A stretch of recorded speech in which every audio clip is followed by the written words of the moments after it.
이 시대를 살아가는 자들이 고찰을 해야 될 거. 첫 번째, 아브라함에게 내리신 하나님의 명령 중에 본토 아비집을 떠나 이거 말고 하이라이트는 아들이었던 이삭을 제물로 바치라라는 그 명령이었단 말이에요. 그래서 하나님께서 아브라함에게 명하셨던 그 명령, 아들 이삭을 제물로 바쳐라는 명령과 이 명령을 받아들인 아브라함의 태도, 그리고 그것에 대한 일의 결과를 많이 고찰을 해봐야 된다. 그러한 시대다. 왜냐? 이것은 하나님께서 완벽하게 주셨던 것을 도로 나한테 제물이라는 이름으로 나한테 도로 바치라고 하시는 명령이었고요. 그리고 사람을 그 당시에 그것도 애지중지하는 다른 동물이 아니고 사람을 자기가 애지중지하는 그 기업을 물려받을 그 자손이었잖아. 자손을 제물로 바쳐 라고 하는 거는 사실 아브라함에게는 어떤 전부를 바치는 것과도 같은 거죠. 그 이삭은 하나님으로부터 받은 언약을 통해서 받은 자손이었고, 그 자손을 통해서 다시 자신이 받아왔던 가문, 족보가 다시 이어지는 거고요. 그것뿐만이 아니고 자기가 누려왔던, 자기가 일구었던 그 모든 것들을 그 자손이었던 이삭을 통해서 또 다시 대물림이 되는 아주 중요한 가교 역할을 하는 자손이에요. 그 당시 자손은 아브라함에게 근데 그 중에 이삭인데, 그 가장 굉장히 중요한 가교 역할을 하게 되는 이삭을 그냥 깡그리 제물로 바치라고 하시는 그 명령 안에는 어쩌면 아브라함이 일궈놨던 그 모든 것들을 바치라고 하는 것과 같다는 거죠. 그렇지 않을까요, 정집사님? 그냥 자식 이게 아니고 그 당시에 이삭의 존재는 자신이 누려왔던 모든 것들을 그 이삭을 통해 전가를 하는 어떤 가교 역할이에요. 자신의 모든 것들이 이삭에게 전가가 되는, 그렇지 않을까요?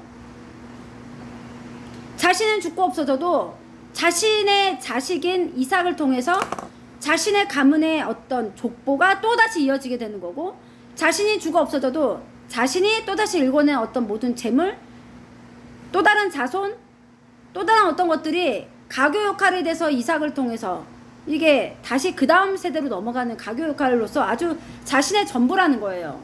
전부. 즉 이삭이라는 존재와 이삭이 하게 될 그 역할 자체가요.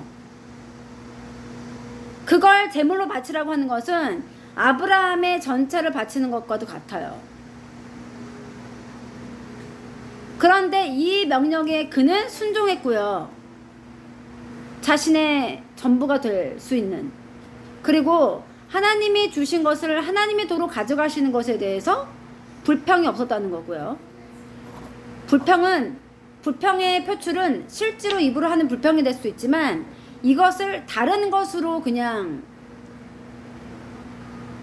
다른 형식으로 이 명령을 수행할 수도 있는 거죠. 정말 이삭이 아닌 다른 것으로 고찰해 봐야 되고, 그리고 정말로 그거를 시행한 이후에 하나님이 보이신 어떤 반응들, 우리가 아브라함이 이삭을 제물로 바치라는 그 명령 앞에 순종한 것에 대해서 굉장히 경우의 수를 많이 두고 고찰이 가능하거든요. 그죠? 끝에 하나님이 아니야 멈춰라고 하신 것으로 우리는 믿음을 테스트 받을 수 있다라는 고찰이 나올 수 있고, 그쵸? 경우의 수. 또 내지는 하나님은 어떤 명령을 이루셨을 적에 하나님이 정말 그것을 끝을 보기 위해서 명령을 하시는 것이 아니라 그 명령함을 통해서 인간들에게 어떤 것들을 호도해 주시기 위해서 그 명령을 이루시는 게 있죠. 그러니까 명령을 위한 명령이 아니라 또다시 다른 것을 위한 명령을 하실 수도 있다. 뭐 이런 게 나올 수 있는 거고, 경우의 수가 나올 수 있는 거고. 그래서 특히 주님은 지금 집중하시는 것이 아브라함에게 명하셨던 이삭을 제물로 바쳐라고 하셨던 이 명령을 지금 이 시대를 살아가는 자들이 굉장히 많이 고찰을 해봐야 된다라고 하고 계신 거예요. 두 번째, 이 시대에는 선하지 않아 라는 기준 아래 하나님의 명령을 깡그리 무시를 하는 시대래요. 그건 선하지 않아.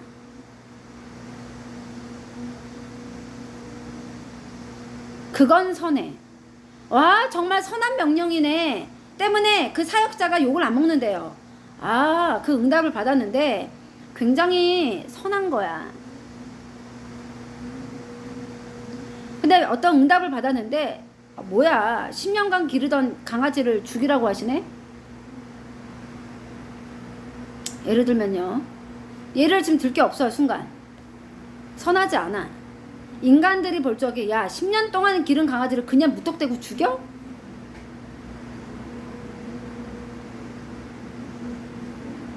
근데 이게 얼핏 누가 들으면 그럴 수도 있다라고 들을 수 있고, 또 얼핏 누군가 들으면 선하지 않다라고 들을 수가 있다는 거죠.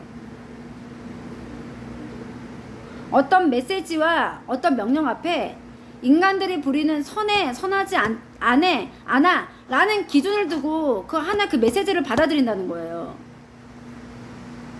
이걸 굉장히 경계해야 되는 시대라고 하셔요. 앞으로는 더욱더. 이것이 결국 신본주의가 아닌 뭐죠? 학영자매? 인본주의라는 거죠.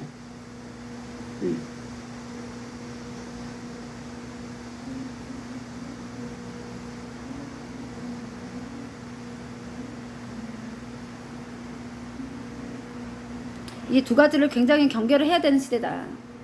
또 예수 그리스도께서 선포하시기를 내가 하는 심판은 의로와, 나는 왜냐하면 그 이유는 나는 내가 원하는 대로 심판하지 않고 하나님께로부터 들은 대로 심판하기 때문이야 라는 말씀에 입각해서 앞으로 심판의 때가 가까우면 가까울수록 우리는 누구를 더욱더 고찰해야 된다. 그 하나님이죠.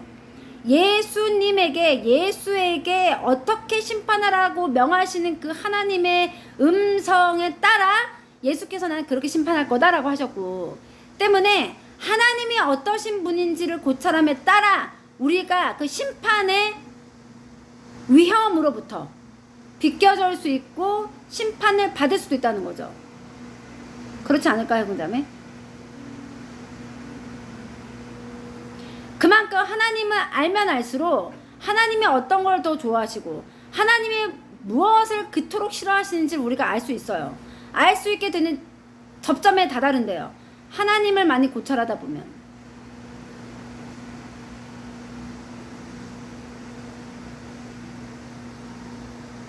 이 세 가지가 필요한 시대라고 일러주라고 하셔서 제가 따로 영상을 켜고 선포하고 있습니다.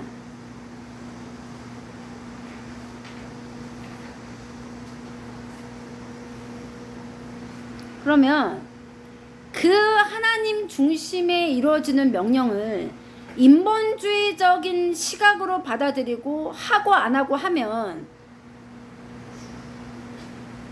그걸 주님이 신앙인이라고 부르진 않으실 거래요. 앞으로는 그걸 신앙인이라고 부르진 않는다. 신앙인은 신앙을 부리는 주체는 본인이겠지만 신앙을 올려드리는 그 주체자는 주님이시기에 주님 기준으로 봤을 적에 이것이 옳다 아니다라고 판가름해야지, 사람 보는 기준으로 옳다 아니다라고 판단하면 안 된다라고 하시는 거래요.